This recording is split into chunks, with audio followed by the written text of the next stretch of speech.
Kaya nga. Hoy, mag-ingat kayo dyan. May babaeng umiiyak dyan at siya ay delikado. Pag may nakita kayong babaeng umiiyak, sumbong sa mga tanod, ha? Oo, sige. Sana ba tayo? Hindi ko nga alam eh. Baka siya yung sinasabi nila, Day. Oo nga! Itatawag ko na tayo.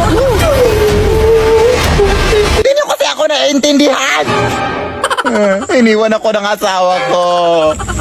Ano po bang nangyari, ate? Bigla niya lang akong iniwan. Hindi ko makakalimutan yung araw na iniwan niya ako. Tapos pinagpalit ako sa mas maganda daw. Maganda ka yan? Tapos di ko pa alam na nagbunga pala ang aming pag-iibigan. Ng saging. At saka sanggol, syempre. Wala akong mapakain sa anak ko. Kaya ang ginawa ko, inalay ko na lang siya sa tagapagbantay dito sa kagubatan. Sobrang masakit para sa akin ang ginawa ko yun.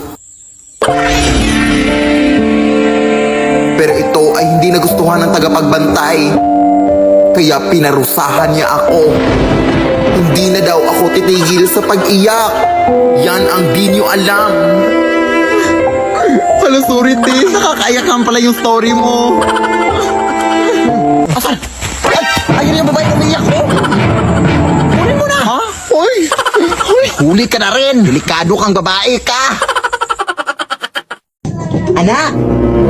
Punta tayo ngayon anak sa barangay hall para kunin yung ayuda natin. Sige, pero Nay, di ba nakuha na natin yung ayuda natin, Nay, last week? Oo, anak, pero sabi kasi nila, anak, na hindi na na-record yung sa atin, anak, kaya kunin natin ulit, anak. Di ba masama yung mga ganun-ganun, Nay? Oo, anak, masama yun, anak, pero alam mo naman na marami tayong pangangailangan ngayon, anak, kaya huwag mong sabihin sa harapan ng kapitan, anak, ha? Sige, Nay. Huwag mo ako ipapahiya sa harapan ng kapitan, ha? Yes! Magandang araw, Kap. Yung ayuda po namin, Kap. Sige.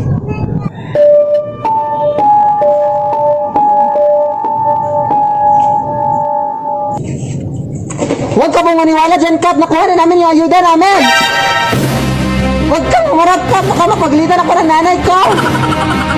Actually, Kap, nakuha na namin yung ayuda namin, Kap, last week, Kap. Pero sabi ng mga kapitbahay namin, hindi para na-record, kaya kumuha ulit ang nanay ko ngayon, Kap. Masama yung ganun, Kap. Lead me, Lord.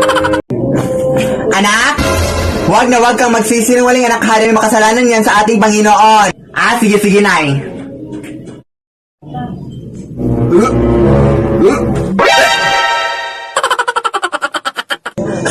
Buntis ka ba, anak? Bakit ka nagsusuka dyan?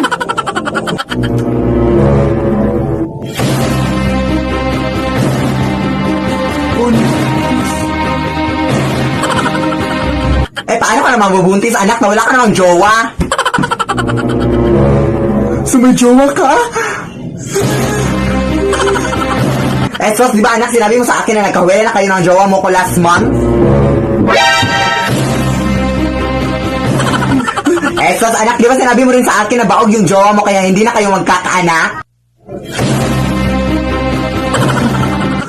Sos, okay lang yun, anak. Basta ang importante, anak, isa lang yung jowa mo at loyal ka sa kanya at happy-happy yung family niyo. Ilan ba yung jowa mo, anak?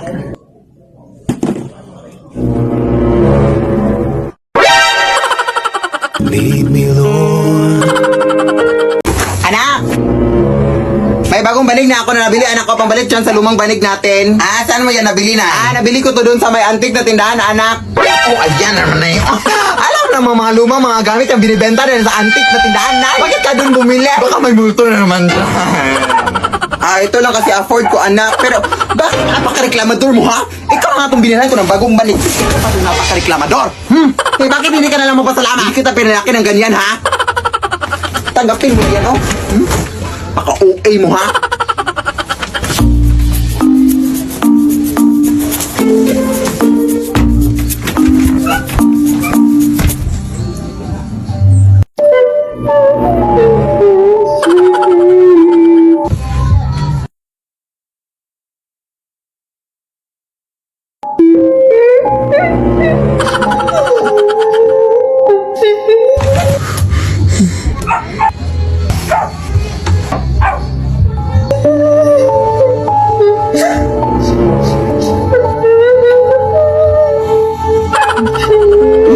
Hindi na ako natinakot sa inyo!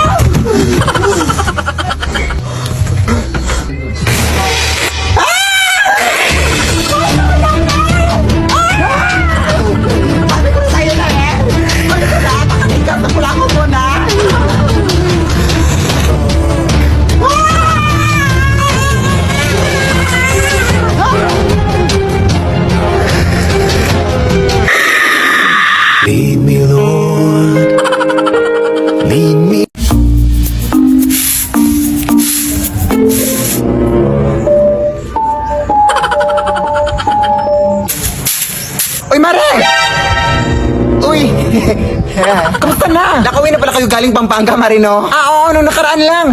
Mabuti naman. Sige, mauna na ako, ha? Maran!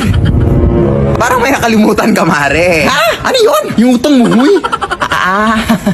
Oo. Di ba sinabi mo na magbabayad ka na sa araw ng pag-uwi ko dito? Anong petsa ka ba umuwi? April 5. O, anong petsa na ngayon? April 14. O, lumagpas na, di ba?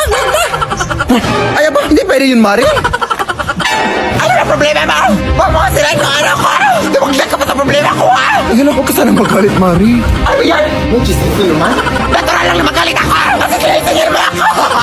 Hindi na ba kasi nagutot na magpautang ka? Oh, syempre naawa ko sa iyo kaya pinautang kita. Oh, di ba kasalanan naman yun kasi naawa ka? Hala, ganun ba yun? Kahit 200 lang muna ngayong araw, Mari, oh. Hindi ka ba nakakaintindi? Matagal na yun muna lang sinigil. Alam mo yung karapatan ko bilang isang tao. Kahit ano naman ang mangyari, lalaban ako hanggang sa dulo. Hindi ako aatras.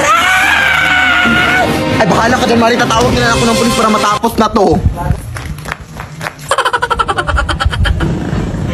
Uy, kaya magbabayad lang ako ng utang kina Angela, ha? Sige. Huwag na kayong lumabas! Bakit po? May vampira na gumagambala dito sa ating barangay. Sila ay naninipsip ng dugo. Ha? Ay! Naninipsip din ba sila ng pigsa, ate? Ang tagal lang kasi ng pigsa ko dito sa paa. Ayaw mag-heal. Ay, pwede naman siguro. Magpa-extra service ka na lang. Ay, hindi! Sila ay delikado. Ayun lang, sige po. Saan ka ba kasi pupunta? Magbabayad sana ng utang, te. Ay, ako na. Ako na magbabayad dito. Hoy, bayad mo yan kina Angela, ha? Oo. Tawagan mo lang ako pag may nakita kang vampira. Sino yon? May vampira na! Oh, shit! Sarap yung gila!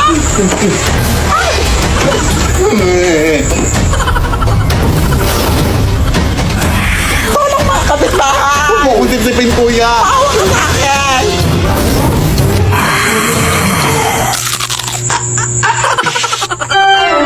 Kuya, anak! Ang asim mo! Bakit mura ka sa dugo mo, te? Lasang sinigang! Ay, wow, ha? Ikaw na nga itong naka-free drink. Ang OA mo pa. Huwag po ako, sir! Abay, siyempre! Baka masuka na ako! Ang papangit nyo! Ay, aray, putang ina mo! Manlalait ang putang ina ka, ha? Ikaw na nga itong nanggambala, ha? Anak, gumising ka! Tawagan mo, tunay. Si Lu, tulungan mo kami dito. Nakagatangan ako ng vampire. Vampire, ay? Oh, sige, papunta na ako dyan. Ano bang nangyari dito? Kinikat ba siya ng vampira? Ay, hindi. Hinalikan siya. Kaya siya natumba dahil kinilig siya. Siyempre, kinagat siya. Ang namumutla na siya, oh. Kailangan nito siyang bigyan ng dugo. Ano bang type niya? Ay, moreno po. Tapos yung matangkad. Tapos mayaman to, siyempre. Hoy, bakit mo naman siya sinampal? Ang landi eh. Pet peeve ko kasi yung mga malalandi. Kailangan talaga ng dugo. Saan ba malapit ang hospital dito? Malayo pa eh. Ay, wait. May dinuguan dito oh. Baka pwede na to. Ha? Adik ka man, oy. So, okay lang yan, oy. Favorite naman niya yan. Hoy! Ang sarap ng tulog mo dyan ah. Ano si Angela na? Akala ko ngayon ka na mababayad ng utang mo. Akala ko binayad. Lah, ang bilis. Vampire din ata yun. We wish you a Merry Christmas na Happy New Year. Namamas ko po. Ang ingay. Patawad. Wala kaming pera. Kahit barya lang, iha. Nagugutom na kasi ako. Barya? Nagugutom? Na yun, kinakain mo yung barya? Ay, hindi, iha. Pambili ko lang sana ng pagkain. Wala nga. Naki, kahit halugubin mo pa dito sa panty ko, wala talaga akong barya na mabibigay. Sige, iha. Sana hindi mo pagsisihan yung pambabastos mo sa akin, ha?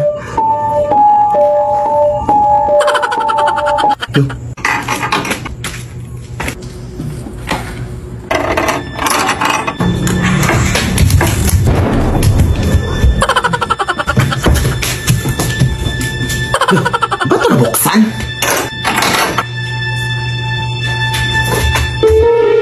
Ano yun? Aso?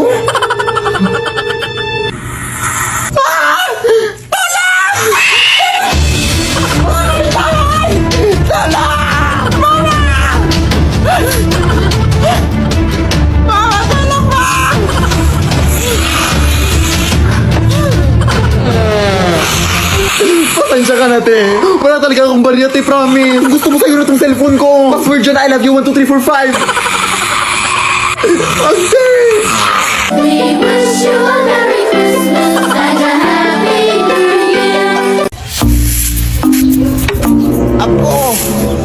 Wala akong barya. Apo, ano ka ba? Lula Panyang to, yung lula mo.